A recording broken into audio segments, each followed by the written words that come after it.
எங்கள் வீட்டு சாம்பார் எப்படி செய்யலான்னு சொல்லி பார்க்கலாம் வாங்க. பருப்பை நல்லா கழுவியாச்சு.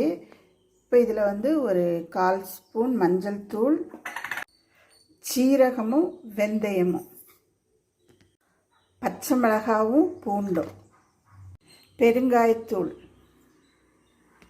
இப்போ ஒரு டம்ளர் தண்ணி ஊற்றி ஒரு 5 விசில் வச்சு எடுத்துக்கலாம். ஒரு குக்கர் வச்சு ஒரு 3 ஸ்பூன் ஆயில் ஊற்றிக்கலாம். சின்ன வெங்காயம் ஆட் பண்ணிக்கலாம், தக்காளி பழம், கருவேப்பிலை, காஞ்ச மிளகாய், முருங்கைக்காய், கத்திரிக்காய், மாங்காய், மிளகாத்தூள் 1 ஸ்பூன், மல்லித்தூள் 1/2 ஸ்பூன். இப்போ நம்ம வேக வச்சு வச்சுருக்கிற பருப்பை இதில் ஆட் பண்ணிடலாம். ஒரு டம்ளர் தண்ணி. இப்போது புளி வந்து கரைச்சி வச்சுருக்கேன், அதை ஆட் பண்ணிக்கலாம். கல்லுப்பு 1 ஸ்பூன் ஆட் பண்ணிக்கலாம். கொத்தமல்லி நிறைய போட்டுக்கலாம். இப்போ குக்கரை க்ளோஸ் பண்ணி ஒரே ஒரு விசில் வச்சு எடுத்துக்கலாம். சுட சுட சாம்பார் ரெடி ஆயிடுச்சு. செஞ்சு பார்த்துட்டு எப்படி இருக்குன்னு சொல்லுங்கள்.